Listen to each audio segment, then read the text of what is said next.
এক ছিল রমেন। সে ছিল এক গরিব কৃষক।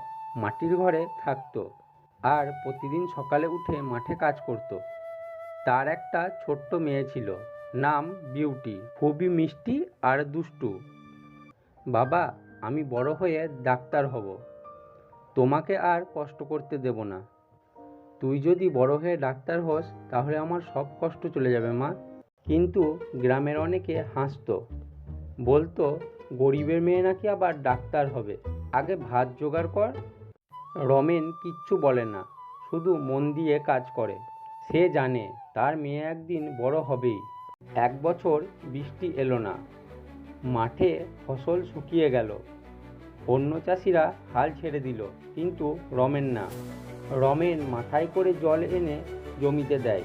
দিনের পর দিন, রাতেও সে কাজ করে যায়, কারণ সে জানে তার মেয়ের স্বপ্নকে বাঁচাতে হবে। একদিন স্কুলের হেডমাস্টার রমেনকে ডেকে পাঠায়।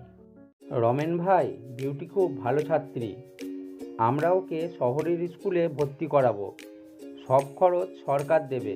আমার মেয়ে সত্যিই শহরে যাবে? স্বপ্নটা বুঝি সত্যি হতে চলেছে। রমেন কম খায়, কিন্তু বিউটিকে পেট ভরে খেতে দেয়। বিউটি দিনরাত পড়াশোনা করে। এবার উপজেলার সেরা ছাত্রী বিউটি। আমার মেয়ে আমার গর্ব। বিউটি শহরে গেল ডাক্তার হতে। আর রমেন, সে শুধু একটা চাষা না, সে এখন একটা স্বপ্নের বপনকারী। মাটি আমাদের খাবার দেয়, আর মা বাবা দেয় স্বপ্ন। যদি মন থেকে চেষ্টায় লাগে তাহলে সব স্বপ্নই একদিন সত্যি হয়। হ্যালো বন্ধুরা, এই ছিল আজকের গল্প। ভালো লাগলে লাইক, কমেন্ট আর সাবস্ক্রাইব করতে ভুলো না। গল্প ভাষায় রোজ জমে নতুন গল্পের আসর। আবার দেখা হবে এক নতুন গল্প নিয়ে। ততক্ষণ পর্যন্ত ভালো থেকো, সুস্থ থেকো।